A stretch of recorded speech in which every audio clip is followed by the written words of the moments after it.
Would I be the a-hole if I don't tell my wife that her best friend tried to kiss me? I have been married to my wife for 2 years. She and her best friend have been friends for more than 15 years. Way before I met my wife or her, and TBH, I never saw or noticed ever that my wife's friend has something for me.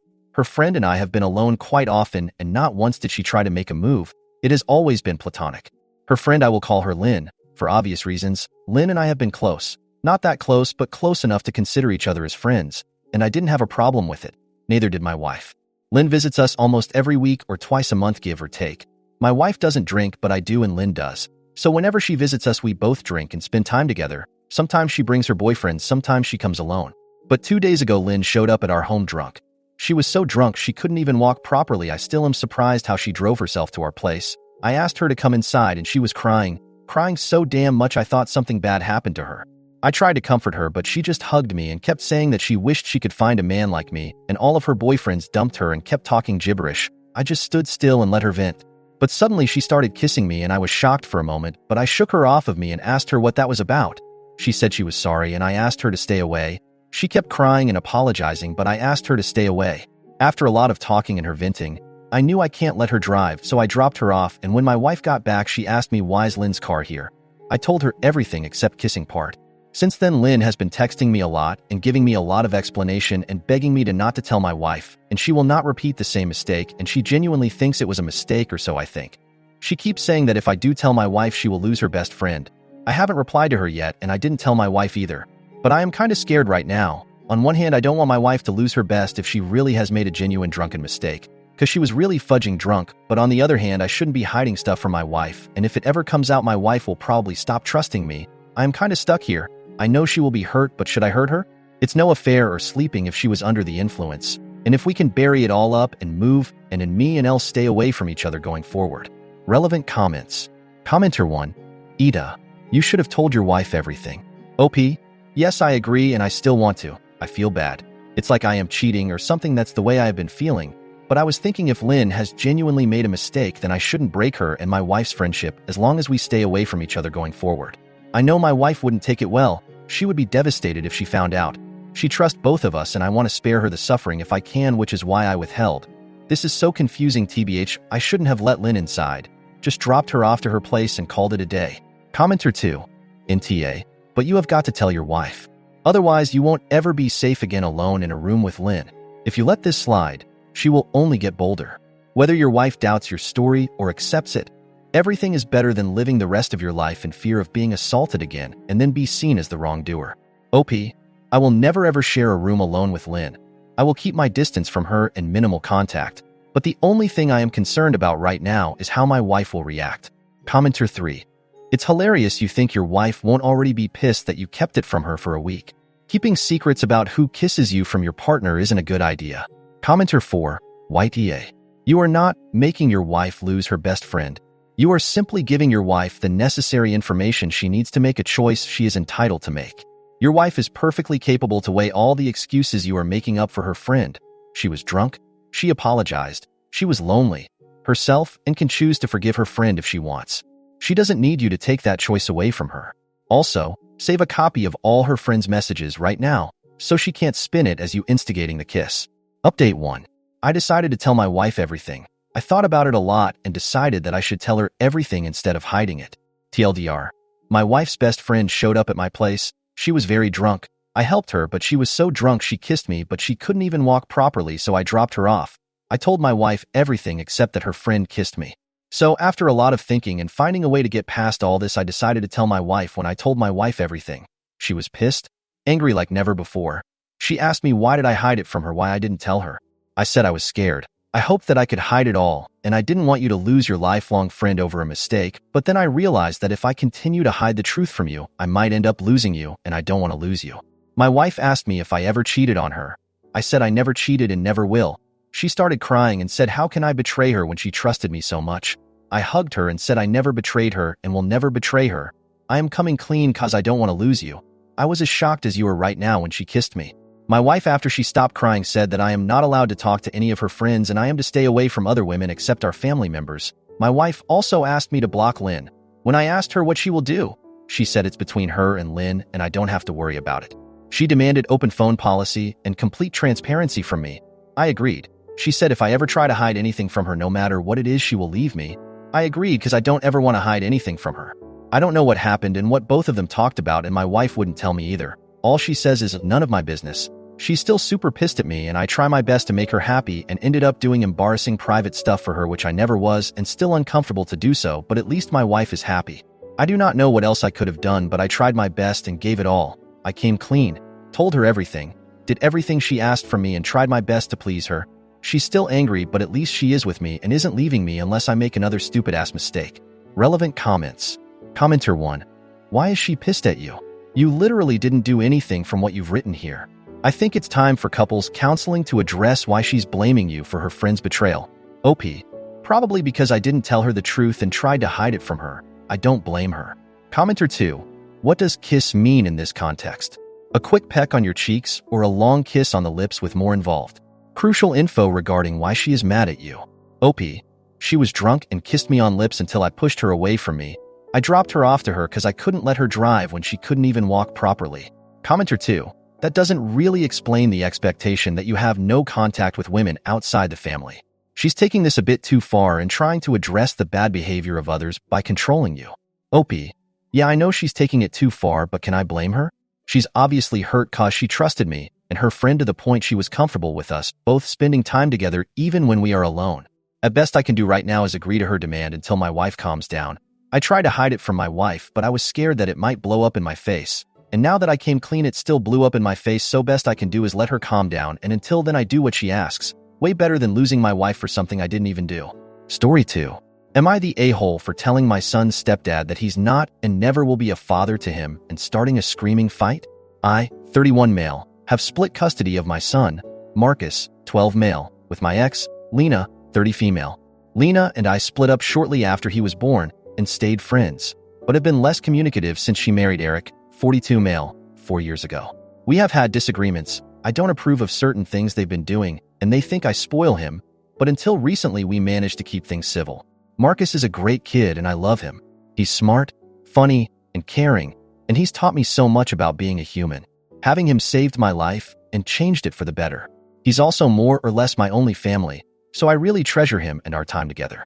Recently he's gotten chubby and depressed, which I only mention because it's relevant. I was concerned over my son gaining weight, but I didn't want to do much other than making sure we eat healthy. He's still active in sports, which I encourage, and a lot will change with puberty. His mom and stepdad are upset though, and I now know that they had Marcus on a restricted diet and are putting a lot of pressure on him to lose weight. At first it didn't seem like much, but it became more unreasonable. E.g. before this incident, I got in trouble with Eric for buying Marcus a size up in clothes, since he thought that he should trim down to fit his old ones better. I told him that I wasn't going to apologize for giving my son pants. He never responded. Last week, when I came to pick him up, Marcus was still packing his bag. Lena invited me inside for coffee, and we were making small talk when I heard shouting. Apparently Marcus had been hiding snacks in his room. Eric found candy bars in his overnight bag, which they no longer allow in the house, and pulled them out to show to us as evidence. I got upset when he called Marcus names and told him he wouldn't be fat if he weren't so greedy, and told him to treat my son with respect. Marcus went to the car, and things devolved.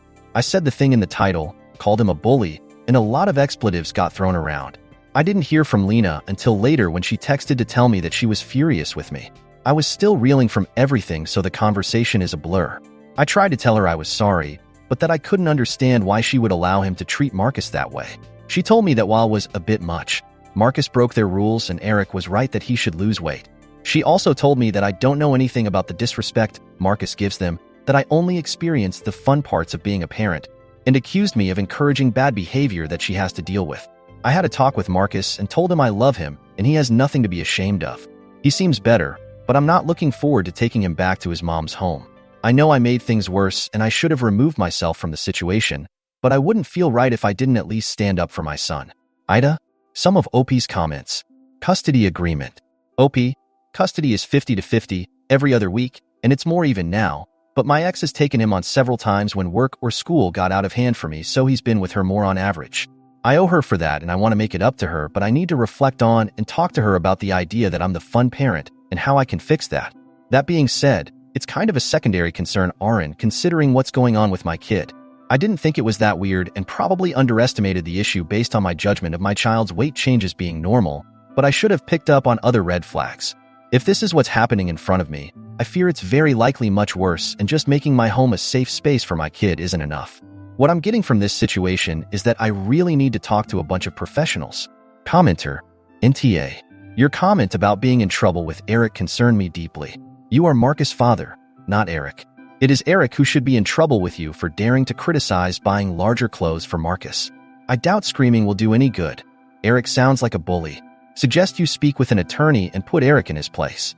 OP. Honestly, I've been feeling like I live in the Twilight Zone since then. It was so bizarre and insane I started wondering if I was crazy. Commenter. Has your ex taken your son to the doctor? Is she following medical advice on weight loss? Did you ask her about any of that? I recommend that you and your ex and not her husband sit down in a neutral place when neither of you are angry and discuss what's best for your son. Everyone needs to drop the ego and concentrate on what's best for Marcus. Does he need to modify his diet? Be more active? Is there something going on medically? Figure it out. If he does need to lose weight, then work with a dietitian who works with prepubescent kids. Restricting food to the point that he's hiding it is not healthy. OP. Don't know if I should have included this in the post, but to the best of my knowledge and based on the conversations I've had with Marcus since, this doesn't seem to be based on any actual medical advice or have entailed any visits to a doctor. From what I've gathered, it's just very broad, drastic restriction of his food intake, which is making things worse. That being said, I need to hear more from my son and my ex before I come to any conclusions. This is also wildly out of character for her. I've never seen her be cruel to anyone, especially not our son, and I'm worried for her too. I definitely want to take him to a doctor myself and get some expert advice/counseling on several fronts. This is a big wake-up call that I've horribly underestimated how bad things are. I didn't think it was anywhere near enough to justify this kind of action, but regardless of whether there's something physically wrong like a thyroid problem, this is a deeply unhealthy situation for my child, and I need to make it right. Commenter. A lot of kids, especially boys, will chunk up before they shoot up. Unless a doctor has a concern, it shouldn't be an issue. They should be seeking medical advice before putting a child on a diet. NTA. OP. I fully agree with this, and I think this is abusive/a huge overreaction to a weight change that could result in a serious vicious spiral, but I really do think I was wrong to handle it the way I did. Standing up for my son is one thing. I needed to shut that down and to make some serious long-term changes to help him with his living situation.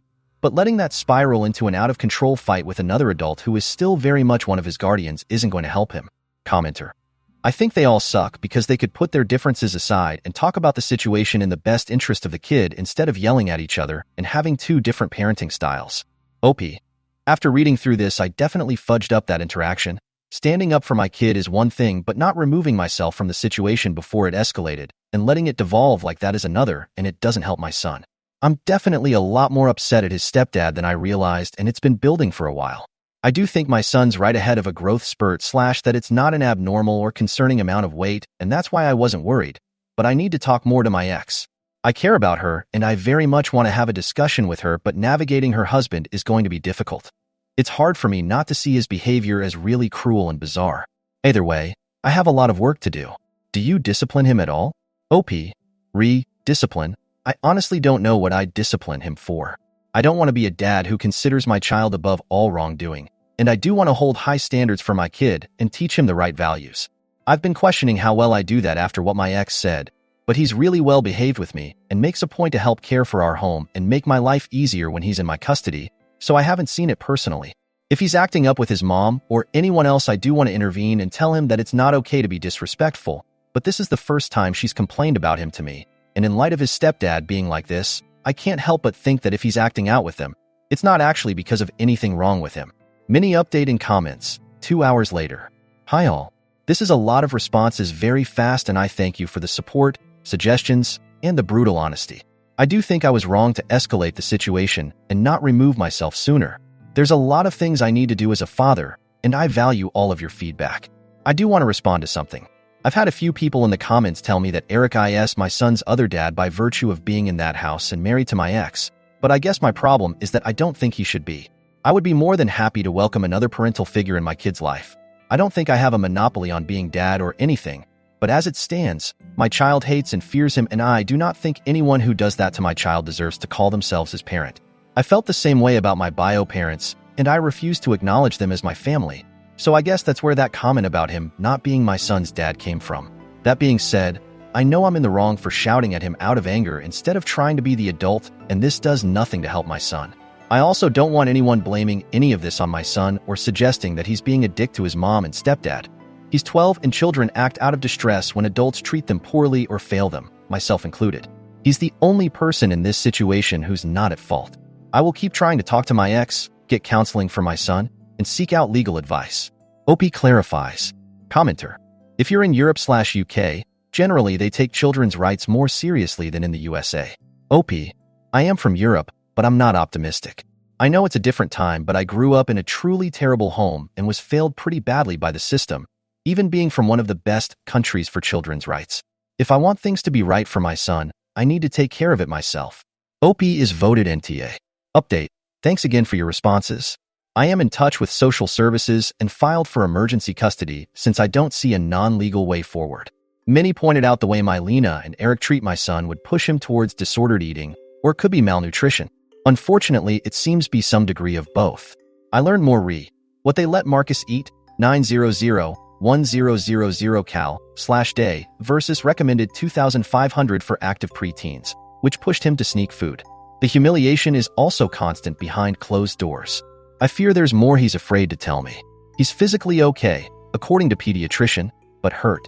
I'm trying to make sure he knows he has nothing to be ashamed of, and that the person who should be ashamed is the one who did this. Other things in my ex's house. Eric apparently often starts nasty fights with Marcus. He has also said some pretty demeaning/disturbing things about my background, which is unsurprising. His mom gets shouted down when she tries to defend him. She both sides the situation afterwards, holding husband and child equally responsible. Lena reached out to apologize. She said that she knows Eric was wrong and promised to try and talk sense to him. I told her this wasn't enough and asked why she went along with it. She seemed to wake up when I told her that they seriously hurt Marcus and agreed that their behavior was unacceptable, but begged me to let her try and fix it. She seemed really tired and unwell and completely different from my former friend. I asked if she feels safe at home. She wouldn't give me a straight answer but promised that she's not physically unsafe and will seek help if needed. I feel for her but no longer trust her. I recorded the call just in case. We're in a one-party consent country and we'll keep gathering evidence. Honestly, I'm scared. I was failed badly by social services/courts as a kid, so I don't have faith in them. It's also complicated because Lena and I never married. I'm a legal guardian, but we had Marcus as teens with no support, and there's a complex history. I'm saving details for the lawyer to get advice specific to my situation, but I'm not letting Eric near my son. Some of OP's comments. Commenter. NTA. Something is going on in that house, and it isn't good for your son. If he does have an eating disorder, then it could have developed by whatever is happening in that house. FYI, it is never about food. My question is, why did your son not tell you this was happening? More to the point, what other weird stuff is occurring? Eric should not be trying to parent your son. It sounds like he bullies your boy and the child's mother. His call to you about buying your kid pants was a weird dominance flex against you. Basically, Eric has no respect for any of you, and your son is suffering due to it. I wonder why his mother can't see that. What has changed over the last 4 years? OP. It's a lot uglier than what I've written, honestly. There's so many details and minor escalations over the years that I'm putting together in my head. From what my son has told me, the weight shaming is much worse in that house. Like some truly disgusting comments about his body that make what I witnessed look mild by comparison. I understand why he's scared or embarrassed to talk about it. He was already tearing up when he admitted that to me, and it's hard for children to discuss that kind of humiliation. The dominance flex. I've always been aware that Eric looks down on me, though he never said it to my face until our fight. I work a blue-collar job, didn't go to school, and had my kid at 18. And he thinks that this makes him more responsible or fit to parent than I am. There's other elements to it, and he's called me a lot of things in front of my son and ex, but that's how he saw me from the start, and it's only gone downhill from there. Commenter. I think lots of people would react the same way, or more explosively, to someone being abusive to their child. I also don't think someone like Eric, a grown man who starves a child, based on your update on Marcus' caloric intake recently, he is actually being starved, and then screams at them and calls them names is necessarily the kind of person who would be receptive to a calm and rational explanation of why that is inappropriate. OP. Oh yeah, no, if I knew what I know now 5 days ago, my reaction would have been much, much worse.